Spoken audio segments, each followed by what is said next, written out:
Ako je možné, že v žiadnom tierlist videu, ktoré som doposiaľ videl, nikto nespomenul toto anime, alebo sa mu nevenoval aspoň trocha do hĺbky. Okrem Eona, ktorý ho bohužiaľ v dvoch veciach zhejtil. Mal pravdu v tom, že chalanisko cez noc vydá videjko a hneď ráno si ide po peniaze od YouTube.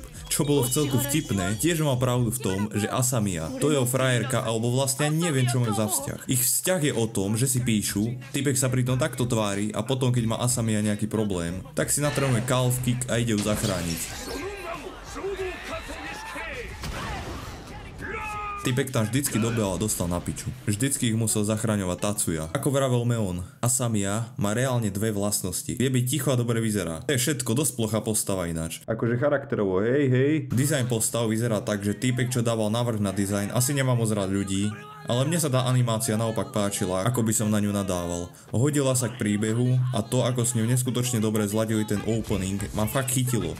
Nepovedal by som, že hudba, ktorá sa mi nepáči, ma môže začať baviť len kvôli príbehu, dizajnu postav a celého anime. Animácia v sebe nesie taký celý pocit a ducha toho anime. Dobre, to máme všetko, Meonové názory a poďme sa vrhnúť na príbeh. Vôbec nebudem preháňať, aké je to dobré. Budem realista. Shimura je chalan, čo chodí do školy ako každý normálny človek v jeho veku. Avšak veľa ľudí z jeho triedy si začali zakladať YouTube kanály. Väčšina z nich sú skurvení šikanátori, ktorí sa len hrajú na sociálnych sieťach, akí sú dobrí. Neviem, ako je možné, že im to diváci žerú. Reálne tento týpek vyzerá ako najmenej v pohode a vyrovnaný človek a na sociálnych médiách sa chová ako cukrík. Pri tejto týpke by som hneď vedel, prečo má toľko divákov. Keby to dali ešte viac pohľadom na dnešnú dobu, tak by si tam rovno založil aj OF. Shimuru všetci šikanovali a jeho mama bola v nemocnici. Nemal peniaze a potreboval nejako zarobiť, ale nevedel, čo má robiť. Len chodil do školy a nechával sa šikanovať. Ale naskytla sa mu príležitosť a teraz príde najviac random pasáž v tomto anime. Tento kokot bol v partii so šikanátorom číslo 1 v Shimurovej triede. Strihal mu videjka, hej, a šikanoval Shimuru. Robil si srandu z jeho mamy, reálne sa ho spýtal, či už není mŕtva, aby si mohol na jej bankový účet založiť YouTube kanál a tak sa dostal do jeho bytu a začal tam streamovať a hrať hry. A ešte väčšia pičovina je,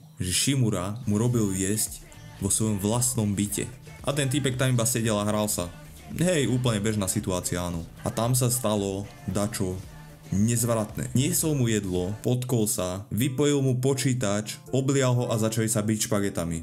Hej. Určite úplne normálna bežná situácia, čo by sa určite stala. A ešte k tomu sa nevypla kamera, vypojil sa len kábel od monitora, takže stream furt išiel. Hlavný spúšťač pre Shimuru bol to, že mu povedal dačo na mamu a oni tam potom robili toto. Nevedeli o tom, že kamera furt nahráva a video sa uploadlo. Na ďalší deň prišiel Shimura do školy a nič sa nezmenilo. Len to, že bol šikanovaný aj Kaneko. Shimurovi sa zapáčili peniaze a začal sa kanál Viral Hit. Kaneko priliezol ako pes, že mu môže robiť strihača za 90% jemu a 10% Shimurovi, ktorý bude mať na starosti bitky. Samozrejme Shimura s ním vyjebal a nastavil to presne naopak. Na tomto kanáli sa vlastne bili so šikanátormi a úplnou náhodou, úplnou náhodičkou našiel kanál, ktorý sa volal Kenka do Kukagu, kde bol profi MMA fighter v maske sliepky, ktorý dával rady ako bojovať proti šikanátorom a akurát vždycky, keď sa šiel byť s takým šikanátorom, tak našiel videjko, ktoré potreboval. O fighty bolo postarané, pretože vždy, keď bolo treba, tak sa mu takto priplietol do cesty. Napríklad random týpek na ulici ho chcel hneď dojebať, za to, že natáča videjka na YouTube. Alebo proste tento týpek, čo bije ľudí len tak z radosti, len tak, že mu to robí dobre. A tak no, Asamiya arc skipnem, pretože tá postava má reálne dve vlastnosti. Vie sa usmiať a je pekná. Toto robí celé anime a vždy aj tak dobehne Tatsuya. Počúvaj, to je skvele napísaná postava. Vidno, že je skúsený, vždy zachová chladnú hlavu, pretože vie, že by ich tam mohol všetkých rozjebať naraz ako nič, ako hovná. A asi ako jediný človek v tomto anime nestojí ani na strane šikanovaných, ani na strane šikanátorov. Konečne sa ukáže pravá tvár šikanátorov na sociálnych sieťach, keďže Kaneko celý čas bude natáčať to, ako bije Shimuru. A Shimura sa rozhodne, že to už stačilo a ide sa brániť. A aj vyhrá. To ste čakali, že poviem, jebne o zem a prehra. Avšak potom si všetci myslia, že je lost, pretože mesiac nebol v škole, si všetci myslia, že je v depresiách ja koko, že nič nerobí, ale on celý čas doma trénuje calf kick, aby ho mohol kopnúť do lítka. Nečakane. Poviem iba to, že tento fight bol brutálny a nebudem už pokračovať, pretože však presvedčte sa sami. Už nechcem viac spoilovať spoilovať, lebo čím ďalej som išiel touto sériou, tým lepšie fighty tam boli. Je tam strašne pekná animácia fightov a vždy sa tam deje niečo nečakané. Keď má proti takomu bojovať, vždy sa zavrie na mesiac doma a len trénuje. Táto myšlienka sa mi páči, že tomu dáva všetko, potom zbije ako šikanátor a dostane peniaze, ale len o tom to nie je. Všetky ostatné charaktery okolo neho sú skvelé, okrem Asami samozrejme.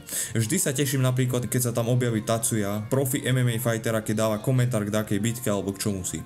Tak je to super zážitok, len mi príde, že Shimuru trocha preceňuje. Reálne sa naučil kalvky, kravatu a ako príjmať údery. To je všetko. Myslím si, že ho dosť Tatsuya preceňuje akože. Na to, že je skúsený profík, tak si nemyslím, že je Shimura taký popiči. Ale milujem na tom ten charakter improvement. Že na začiatku bol toto a na konci vyrástol, zosilnil, nabral také svaly a začal ho baviť bojovať. Však neviem, v takých posledných epizódach povie, že miluje ten pocit adrenalínu, ktorý má, keď sa ide byť. To bol úplne popiči, keď to povedal. A preto sa išiel byť s tlstým diviakom tamto. Myslím tohto tlstého diviaka, nie tohto. Dúfam, že to bude pokračovať tým, že začne trénovať tak, že už nebude žiadny pouličný fighter, ale seriózny MMA fighter. Ale to sa ešte uvidí. Myslím si, že toto anime má veľký potenciál. A teraz rozmýšľam a neviem povedať, čo sa mi na tom anime nepáčilo. Mám asi, ja neviem, zatemnený mozog tým, ako veľmi som si to užil. Má to 12 dielov a odporúčam si to pozrieť. Myslím si, že toto bolo jedno z lepších anime z tejto sezóny.